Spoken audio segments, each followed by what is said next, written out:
Hi friends, ಎಲ್ಲರಿಗೂ ನಮಸ್ಕಾರ. ನಾವು ಇವತ್ತಿನ ವಿಡಿಯೋದಲ್ಲಿ ಬದನೆಕಾಯಿ ಎಣ್ಣೆಗಾಯಿ ಪಲ್ಯನ ತುಂಬಾ ಟೇಸ್ಟಿಯಾಗಿ ಯಾವ ರೀತಿ ಮಾಡೋದಂತ ಇಲ್ಲಿ ತೋರಿಸ್ಕೊಡ್ತಾ ಇದ್ದೀವಿ. ಕೇವಲ ಕಡಿಮೆ ಸಾಮಗ್ರಿಗಳನ್ನು ಯೂಸ್ ಮಾಡಿಕೊಂಡು ತುಂಬಾ ರುಚಿಯಾಗಿ ಯಾವ ರೀತಿ ಮಾಡೋದಂತ ನೋಡ್ಕೊಳ್ಳಿ. ಒಮ್ಮೆಲೆ ಅದಕ್ಕೂ ಮುಂಚೆ ನಮ್ಮ ಚಾನಲನ್ನು ಸಬ್ಸ್ಕ್ರೈಬ್ ಮಾಡ್ಕೊಳ್ಳಿ. ನಾವು ಮಾಡಿರೋ ಹೊಸ ವಿಡಿಯೋ ನಿಮಗೆ ನೋಟಿಫಿಕೇಷನ್ ಬರುತ್ತೆ.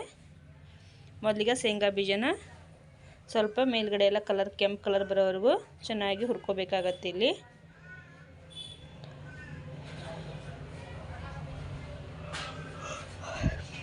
ನೋಡಿ, ಸ್ವಲ್ಪ ಚೇಂಜ್ ಆಗಬೇಕು ಕಲರು, ಅಷ್ಟಾದರೆ ಸಾಕು. ಅದನ್ನ ಇವಾಗ ಒಂದು ಪ್ಲೇಟ್ನಲ್ಲಿ ಆರ್ಲಿಕ್ಕೆ ಇಡೋಣ. ಒಂದು 5 ನಿಮಿಷ ತಣ್ಣಗಾಗ್ಲಿಕ್ಕೆ ಬಿಡಬೇಕಾಗತ್ತೆ. ಈ ಕಡೆಗೆ ನಾವು ಒಂದು 7ರಿಂದ 8 ಬದನೆಕಾಯಿನ ತೊಗೊಂಡಿದ್ದೀವಿ. ನೋಡಿ, ಚೆನ್ನಾಗಿ ವಾಶ್ ಮಾಡಿದ್ದೀವಿ ಬದನೆಕಾಯಿನ. ಈ ರೀತಿ ಒಂದರಲ್ಲಿ 4 ಭಾಗ ಮಾಡ್ಕೋಬೇಕಾಗತ್ತೆ. ಮೊದಲಿಗೆ ನೋಡಿ, ಎಲ್ಲವನ್ನು ಇದೇ ರೀತಿ ಮಾಡಿ ಇಟ್ಕೋಬೇಕು. ತುಂಬಾ ರುಚಿಕರವಾದಂಥ ಬದನೆಕಾಯಿ ಎಣ್ಣೆಗಾಯಿ ಪಲ್ಯ ಇದು. ಬಿಳಿ ಬದನೆಕಾಯಿದು ಮಾಡಿ ತೋರಿಸ್ತಾ ಇದ್ದೀವಿ ಇಲ್ಲಿ ನಾವು. ಇವಾಗ ಬದನೆಕಾಯಿನ ಮೊದಲಿಗೆ ಚೆನ್ನಾಗಿ ಹುರ್ಕೋಬೇಕಾಗತ್ತೆ. ಒಂದು 2-3 ಚಮಚ ಆಗುವಷ್ಟು ಎಣ್ಣೆ ಹಾಕಿದ್ದೀವಿ. ಎಣ್ಣೆ ಹಾಕಿ ಚೆನ್ನಾಗಿ ಮೇಲ್ಗಡೆ ಎಲ್ಲ ಕಲರ್ ಚೇಂಜ್ ಆಗೋವರೆಗೂ ಬದನೆಕಾಯಿನ ಹುರ್ಕೋಬೇಕು. ರೊಟ್ಟಿ ಜೊತೆಗೆ, ಚಪಾತಿ ಜೊತೆಗೆಲ್ಲ ತುಂಬಾ ಟೇಸ್ಟಿಯಾಗಿರುವಂಥ ರೆಸಿಪಿ ಇದು ಬದನೆಕಾಯಿ ಎಣ್ಣೆಗಾಯಿ ಪಲ್ಯ. ಮಾಮೂಲಿ ಎಲ್ರಿಗೂ ಇಷ್ಟ ಆಗೇ ಆಗುತ್ತೆ. ನೋಡಿ, ಇವಾಗ ಇಷ್ಟ ಆದರೆ ಸಾಕು.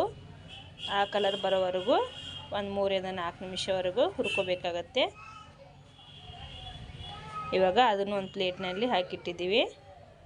ಈ ಕಡೆಗೆ ಶೇಂಗಾ ಬೀಜನ ಸ್ವಲ್ಪ ಮೇಲ್ಗಡೆದೆಲ್ಲ ಸಿಪ್ಪೆ ಸುಲಿದಿಟ್ಕೋತೀವಿ.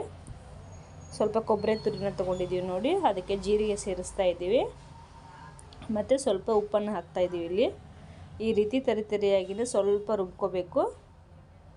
ಜಾಸ್ತಿ ತರಿತರಿ ಆಗಲಿಕ್ಕಿಲ್ಲ, ಒಂದು ಸ್ವಲ್ಪ ಲೈಟಾಗಿ ತರಿತರಿಯಾಗಿರಬೇಕು. ಅದಕ್ಕೆ ಶೇಂಗಾ ಬೀಜನ ಹಾಕಿ ಎರಡನ್ನೂ ಗ್ರೈಂಡ್ ಮಾಡಿ ಈ ಕಡೆಗೆ ಒಂದು ಪ್ಲೇಟ್ನಲ್ಲಿ ಹಾಕಿ ಮೇಲ್ಗಡೆಗೆ ಒಂದು 2 ಚಮಚ ಆಗುವಷ್ಟು ಅಚ್ಚ ಖಾರದ ಪುಡಿನ ಹಾಕಿದ್ದೀವಿ. ನಾವಿಲ್ಲಿ ಚೆನ್ನಾಗಿ ಮಿಕ್ಸ್ ಮಾಡಿದ್ದೀವಿ. ನಂತರ ಕೊತ್ತಂಬರಿ ಸೊಪ್ಪನ್ನು ಸೇರಿಸಿದ್ದೀವಿ ಅದಕ್ಕೆ. ಮಾಮೂಲಿ ಎಲ್ಲ ಕೆಲವೊಬ್ಬರು ಬದನೆಕಾಯಿ ಎಣ್ಣೆಗಾಯಿ ಪಲ್ಯನ ಡಿಫ್ರೆಂಟಾಗಿ ಮಾಡ್ತಾರೆ. ಬಟ್ ಇದು ಒಂಥರ ಡಿಫ್ರೆಂಟಾಗಿದೆ. ಈ ರೀತಿ ಕೂಡ ಒಮ್ಮೆ ಟ್ರೈ ಮಾಡಿ, ತುಂಬ ಟೇಸ್ಟಿಯಾಗಿ ಬರುವಂಥದ್ದು ಇದು. ನೋಡಿ, ಆ ಮಸಾಲೆನ ಇದ್ರಾಗ ಬದನೆಕಾಯಲ್ಲಿ ತುಂಬ್ತಾ ಇದ್ದೀವಿ. ನೋಡಿ, ಎಲ್ಲ ಬದನೆಕಾಯಿಗೆ ಈ ರೀತಿ ಮಸಾಲೆನ ತುಂಬ್ಕೋಬೇಕು.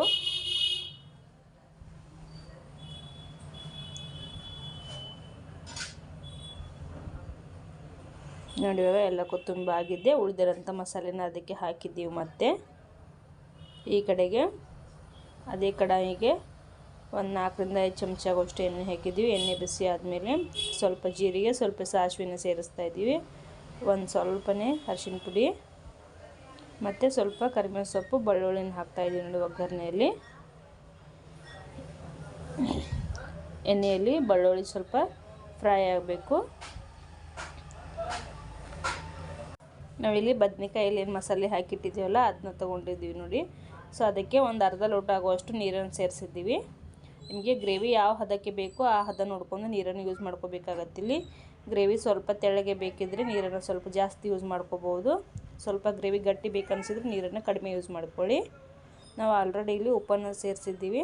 ಸೊ ಉಪ್ಪನ್ನು ರುಚಿಗೆ ತಕ್ಕಷ್ಟು ನೋಡ್ಕೊಂಡ್ಬಿಟ್ಟು ಯೂಸ್ ಮಾಡ್ಕೋಬೇಕಾಗತ್ತೆ. ನೋಡಿ, ಇವಾಗ ಕುದೀತಾ ಇದೆ ಚೆನ್ನಾಗಿ. ಈ ಗ್ರೇವಿ ಸ್ವಲ್ಪ ತೆಳ್ಳಗಿದೆ, ಜಾಸ್ತಿ ತೆಳ್ಳಗೇನೂ ಇಲ್ಲ, ಜಾಸ್ತಿ ಗಟ್ಟಿನೂ ಇಲ್ಲ, ಮೀಡಿಯಮ್ ಆಗಿ ಇದೆ. ಸೊ ನೋಡಿ ಫ್ರೆಂಡ್ಸ್, ಇವಾಗ ಕಂಪ್ಲೀಟಾಗಿ ರೆಡಿಯಾಗಿದೆ ಬದನೆಕಾಯಿ ಎಣ್ಣೆಗಾಯಿ ಪಲ್ಯ ಮಾಡೋದು. ಸೊ ಈ ರೆಸಿಪಿ ಏನಾದರೂ ಇಷ್ಟ ಆಗಿದ್ರೆ ನಮ್ಮ ಚಾನಲ್ ಸಬ್ಸ್ಕ್ರೈಬ್ ಮಾಡ್ಕೊಳ್ಳಿ. ನಾವು ಡಿಫ್ರೆಂಟ್ ಆಗಿರೋ ಅಡುಗೆ ಎಲ್ಲ ನಿಮಗೆ ನೋಟಿಫಿಕೇಷನ್ ಬರುತ್ತೆ.